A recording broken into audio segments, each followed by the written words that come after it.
आज मैं आपको सुनाने जा रही हूँ सावन के सोमवार की व्रत कथा, जिसके सुनने मात्र से ही आपकी समस्त मनोकामनाएं पूर्ण होंगी। तो चलिए शुरू करते हैं आज की कथा। एक बहुत धनवान साहूकार था, जिसके धन आदि किसी प्रकार की कोई कमी नहीं थी, परंतु उसको एक दुख था कि उसको कोई पुत्र नहीं था। वह इसी चिंता में दिन रात रहता था। वह पुत्र की कामना के लिए प्रति सोमवार को शिव जी का व्रत और पूजन किया करता था तथा सायंकाल को शिव मंदिर में जाकर शिव जी के विग्रह के सामने दीपक जलाया करता था। उसके इस भक्ति भाव को देखकर एक समय श्री पार्वती जी ने शिव जी महाराज से कहा कि महाराज, यह साहूकार तो आपका अन्यन भक्त है और सदैव आपका व्रत और पूजन बड़ी श्रद्धा से करता है। इसकी मनोकामना अवश्य पूर्ण करनी चाहिए। तो शिव जी ने कहा कि हे पार्वती, यह संसार कर्म क्षेत्र है। जैसे किसान खेत में जैसा बीज बोता है वैसा ही फल काटता है, उसी तरह इस संसार में प्राणी जैसा कर्म करते हैं वैसा ही फल भोगते हैं। पार्वती जी ने अत्यंत आग्रह से कहा कि महाराज, जब यह आपका अन्यन भक्त है और इसको अगर किसी प्रकार का दुख है तो इसको अवश्य ही दूर करना चाहिए, क्योंकि आप सदैव अपने भक्तों पर दयालु होते हैं और उनके दुखों को दूर करते हैं। यदि आप ऐसा नहीं करेंगे तो मनुष्य आपकी सेवा तथा व्रत क्यों करेंगे। पार्वती का ऐसा आग्रह देख शिव जी महाराज कहने लगे कि हे पार्वती, इसके कोई पुत्र नहीं है और इसी चिंता में यह अति दुखी रहता है। इसके भाग्य में पुत्र न होने पर भी मैं इसको पुत्र की प्राप्ति का वर देता हूँ, परंतु यह पुत्र केवल 12 वर्ष तक ही जीवित रहेगा। इसके बाद वह मृत्यु को प्राप्त हो जाएगा। इससे अधिक मैं और कुछ इसके लिए नहीं कर सकता। यह सब बातें साहूकार सुन रहा था। इससे उसको ना तो कुछ प्रसन्नता हुई और ना ही कुछ दुख हुआ। वह पहले जैसा ही शिवजी महाराज का व्रत और पूजन करता रहा। कुछ काल व्यतीत हो जाने पर साहूकार की स्त्री गर्भवती हुई और 10वें महीने में उसके गर्भ से अति सुंदर पुत्र की प्राप्ति हुई। साहूकार के घर में बहुत खुशी मनाई गई, परंतु साहूकार ने उसके केवल 12 वर्ष की आयु जान कोई अधिक प्रसन्नता प्रकट नहीं की और ना ही किसी को भेद बताया। जब वह बालक 11 वर्ष का हो गया तो उस बालक की माता ने उसके पिता से विवाह आदि के लिए कहा, तो वह साहूकार कहने लगा कि अभी मैं इसका विवाह नहीं करूँगा, अपने पुत्र को काशी जी पढ़ने के लिए भेजूँगा। फिर साहूकार ने अपने साले अर्थात बालक के मामा को बुलाकर उसको बहुत सा धन देकर कहा कि तुम इस बालक को काशी जी पढ़ने के लिए ले जाओ और रास्ते में जिस स्थान पर भी जाओ वहाँ यज्ञ करते और ब्राह्मणों को भोजन कराते जाओ। अतः वह दोनों मामा भांजे यज्ञ करते और ब्राह्मणों को भोजन कराते जा रहे थे। रास्ते में उनको एक शहर पड़ा। उस शहर में राजा की कन्या का विवाह था और दूसरे राजा का लड़का जो विवाह कराने के लिए बारात लेकर आया था वह एक आंख से काना था।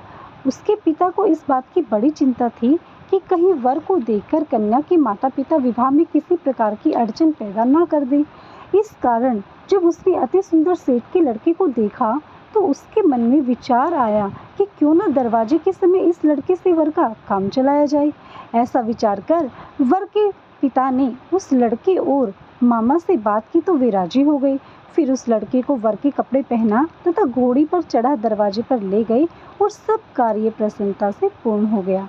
फिर वर के पिता ने सोचा कि यदि विवाह कार्य भी इसी लड़के से करा लिया जाए तो क्या बुराई है। ऐसा विचार कर लड़के और उसके मामा से कहा, यदि आप फेरों का और कन्यादान के काम को भी करा दें तो आपकी बड़ी कृपा होगी। मैं इसके बदले में आपको बहुत सा धन दूंगा। तो उन्होंने स्वीकार कर लिया। विवाह कार्य भी बहुत अच्छी तरह से संपन्न हो गया, परंतु जिस समय लड़का जाने लगा तो उसने राजकुमारी की चुंदड़ी के पल्ले पर लिख दिया कि तेरा विवाह तो मेरे साथ हुआ है, परंतु जिस राजकुमार के साथ तुमको भेजेंगे वह एक आंख से काना है। मैं तो काशी जी पढ़ने जा रहा हूँ। लड़के के जाने के बाद राजकुमारी ने जब अपनी चुंदड़ी पर ऐसा लिखा देखा तो वह राजकुमार के साथ जाने से उसने मना कर दिया और कहा कि यह मेरा पति नहीं है, मेरा विवाह तो इसके साथ हुआ ही नहीं है, वह तो काशी जी पढ़ने गया है। राजकुमारी के माता पिता ने अपनी कन्या को विदा नहीं किया और बारात वापस चली गई उधर सेठ का लड़का और उसका मामा काशी जी पहुँच गए। वहाँ जाकर उन्होंने यज्ञ करना और लड़के ने पढ़ना शुरू कर दिया। जब लड़के की आयु 12 साल की हो गई तो उस दिन उन्होंने यज्ञ रचा कि लड़के ने अपनी मामा से कहा कि मामा जी, आज मेरी तबीयत कुछ ठीक नहीं है। मामा ने कहा कि अंदर जाकर सो जाओ। लड़का अंदर जाकर सो गया और थोड़ी ही देर में उसके प्राण निकल गए। जब उसके मामा ने आकर देखा कि वह मुर्दा पड़ा है तो उसको बहुत दुख हुआ और उसने सोचा कि अगर मैं अभी रोना पीटना मचा दूंगा तो यज्ञ का कार्य अधूरा रह जाएगा। अतः उसने जल्दी से यज्ञ का कार्य समाप्त कर ब्राह्मणों को जाने के बाद रोना पीटना आरंभ कर दिया। संयोगवश उसी समय शिव पार्वती जी भी उधर से जा रहे थे। जब उन्होंने जोर जोर से रोने की आवाज़ सुनी तो पार्वती जी कहने लगी कि महाराज, कोई दुखिया रो रहा है, इसकी कष्ट दूर कीजिए। जब शिव पार्वती ने पास जाकर देखा तो वहाँ एक लड़का मुर्दा पड़ा था। पार्वती जी कहने लगी कि महाराज, यह तो उसी सेठ का लड़का है जो आपके वरदान से हुआ था। शिव जी कहने लगी कि हे पार्वती, इसकी आयु इतनी ही थी, सो यह भोग चुका। तब पार्वती ने कहा कि महाराज, इस बालक को और आयु दो, नहीं तो इसके माता पिता तड़प तड़प कर मर जाएंगे। पार्वती जी की बार बार आग्रह करने पर शिवजी महाराज ने उसको जीवन वरदान दिया और शिवजी महाराज की कृपा से लड़का जीवित हो गया। शिव पार्वती कैलाश चले गए। वह लड़का और मामा उसी प्रकार यज्ञ करते तथा ब्राह्मणों को भोजन कराते हुए अपने घर की ओर चल पड़े। रास्ते में उसी शहर में आए जहाँ उसका विवाह हुआ था। वहाँ पर जाकर उन्होंने यज्ञ आरंभ किया तो उस लड़की के ससुर ने उसको पहचान लिया और अपने महल में ले जाकर उसकी बड़ी खातिर की। साथ ही बहुत सी दास दासियों सहित आदर पूर्वक लड़की और जमाई को विदा किया। जब वे अपने शहर के निकट आए तो मामा ने कहा कि पहले जाकर मैं खबर कराता हूँ।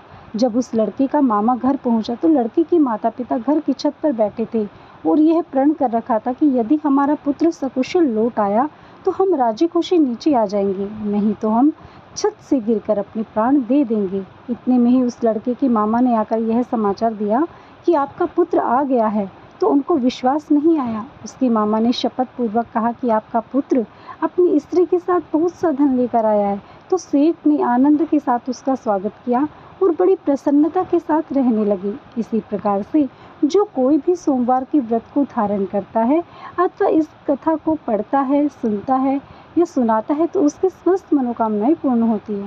बोले हर हर महादेव। जैसे सेठ की लड़के की और सेठ की सभी की मनोकामना उनकी पूर्ण की, ऐसे ही कथा सुनने वाले, पढ़ने वाले, सुनाने वाले और प्रत्येक प्राणी की मनोकामना को पूर्ण करना। जय हो भोलेनाथ की।